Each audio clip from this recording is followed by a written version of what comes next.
দক্ষিণ দিনাজপুরের হিলি সীমান্ত দিয়ে ইমিগ্রেশন চেকপোস্টের মাধ্যমে দুদেশের নাগরিকদের পারাপার চলছে। সীমান্ত পরিস্থিতি শান্ত রয়েছে। বাংলাদেশ থেকে আসা বাংলাদেশি নাগরিকদের বক্তব্য, বাংলাদেশের পরিস্থিতি উত্তেজনাপূর্ণ। হিন্দু মেয়েরা বাড়ি থেকে বেরোতে পারছে না, এক প্রকার গৃহবন্দী হয়ে জীবনযাপন করতে হচ্ছে বাংলাদেশের এমনই পরিস্থিতি। টাটা প্রজেক্ট লিমিটেডের ১৯ জন কর্মী এদিন বাংলাদেশ থেকে ভারতে ফিরে আসেন হিলি ইমিগ্রেশন চেকপোস্ট দিয়ে। বাংলাদেশ সেনাবাহিনী তাদের স্কট করে হিলি স্থলবন্দরে পৌঁছে দিয়ে যায় বলে সূত্রের খবর। ব্যান্ডেলের বাসিন্দা হিলি স্থলবন্দর দিয়ে রপ্তানি বাণিজ্য প্রায় স্বাভাবিক রয়েছে। পাশাপাশি হিলি ইমিগ্রেশন চেকপোস্ট দিয়ে দুদেশেরই লোক যাতায়াত করছে। স্বাভাবিক হয়েছে ভারত বাংলাদেশের সীমান্তের হিলি স্থলবন্দর।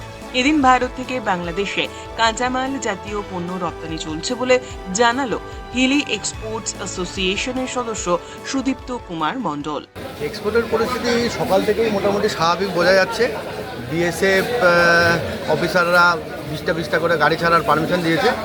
মনে হচ্ছে কিছুক্ষণের মধ্যে আরও স্বাভাবিক পরিস্থিতি চলে আসবে।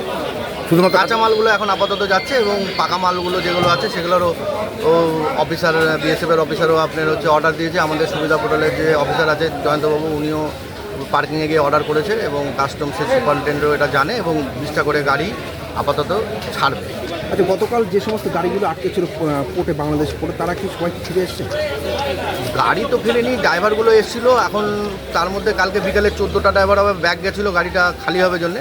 আজকে সকালেও আবার অনেক ড্রাইভার গেছে, গাড়িগুলো খালি হচ্ছে এবং ওখানে আজ সকালে 15টা গাড়ি ফিরেছে। হ্যাঁ, সকালে কিছু খালি গাড়িও বেরিয়েছে। অ্যাকচুয়ালি টাটা প্রজেক্টসে এমপ্লয়ি আমাদের ওখানে একটা সরকারি লাইন পিজিসিবির লাইন ছিল, সেই লাইনের টেন্ডার পায় টাটা।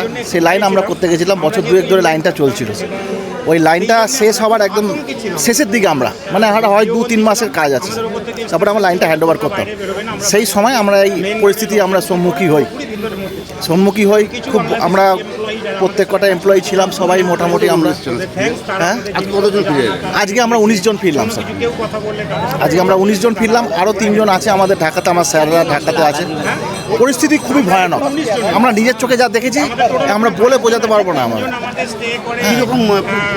আমরা আমরা ঘর থেকে বেরোতে পারিনি, আমাদের দেখেই হাত পাক কেঁপেছে, এমনও হয়েছে। রাত্রে ঘুমাতে পারিনি, আমরা একটা রুমে 5-6 জন করে থাকতাম, শোয়ার জায়গা নেই কিন্তু 5-6 জন করে থাকতাম, যে কিছু না হলেও ডিফেন্সটা করতে পারবো আমরা নিজেদের কিছু। পরিবারের লোকজন চিন্তা ছিল অবশ্যই। তারা যোগাযোগ করেছিল। মাঝখানে 2 দিন নেট অফ করে দেওয়া হলো, আরও টেনশন হয়ে গেলাম। ওয়াইফাই নেট সব বন্ধ করে দিয়েছিল 2 দিন। এটা আবার খুললো যবে আপনাদের রাষ্ট্রপতি শাসন যেদিনকে ডিক্লেয়ার হলো সেদিনকে আবার নেটটা খুলে দেওয়া হলো। তারপর থেকে আবার ভয়ানক অবস্থা। আমরা যা দেখেছি নিজের চোখে, আমরা জীবনে কোনো যদি অভিজ্ঞতা বলেন, যেমন অভিজ্ঞতা আমরা নিজেদের ছাদ থেকে দেখছি, আমাদের চোখের সামনে দোকানপাট ভেঙে মাল বার করে আগুন লাগিয়ে দিচ্ছে। এটা ধূপচাচিয়া, বগুড়া ডিস্ট্রিক্টের ধূপচাচিয়া। ট্রাক দাঁড় করিয়ে জ্বালিয়ে দেওয়া, ছিনতাই করে নেওয়া, ট্রাককে সামনে আগুন লাগিয়ে দেওয়া, মাঝখানে কাঠ ফাট লাগিয়ে দাউ করে আগুন।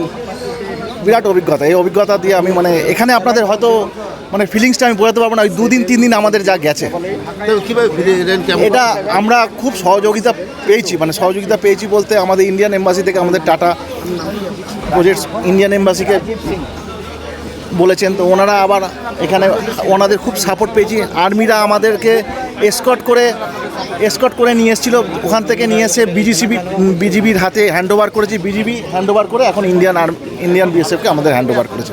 খুব বাংলাদেশে। হ্যাঁ, বাংলাদেশে কোথায় গেছিলেন? ওই যে নওগাঁর দিকে। তো ওখানে কি পরিস্থিতি ছিল? পরিস্থিতি আর কিচ্ছু বলা যাবে না। বাপ রে বাপ, এত মার কাঠ, বাড়িঘর পুরা আগুন দিয়ে পুরা, গাড়ি ঘোড়া পুরা ভাঙ্গা চূড়া, মারামারি, বড় দাও হাঁসুয়া দিয়ে লাঠি ঠাঙা দিয়ে মারতিছে, যাকে রাস্তার পাশে তাকে মারামারি করতেছে।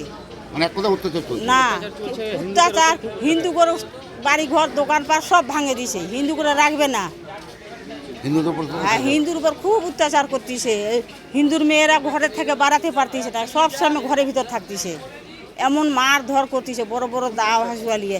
আমরা তো গেছি, আমরা এদের কয়দিন হলো, 15-20 দিন হলো আমরা গেছি। কেমন করে আসবো, গাড়ি পাই না, গাড়ি বন্ধ, খালি আমরা কান্দাকাঠি মা বেটা করতে। আর ছেলেরা বউয়েরা বাড়িতে আছে, আমরা কান্দাকাঠি। হ্যাঁ, ঘুরতে গেছি অনেক দিন পর, 13 বছর পর মায়ের বাড়ি গেছি, আর যাই সুখ শান্তি পাওয়া গেল না। এই অবস্থা। কিভাবে আসলেন? না, আসার সময় টোটো দিয়ে আসলাম, 5টার সময় বাড়ি থেকে বাড়াইছি। 5টার সময় বাড়িছি রাস্তাতে কিছু হয়নি। মানে ভারতে ঢুকে একটু হ্যাঁ, শান্তি পেলেন? হ্যাঁ শান্তি পেলাম এদের। মানে ওই দেশের পরিস্থিতি এমন ব্যুরো রিপোর্ট, উত্তরের প্রহরী।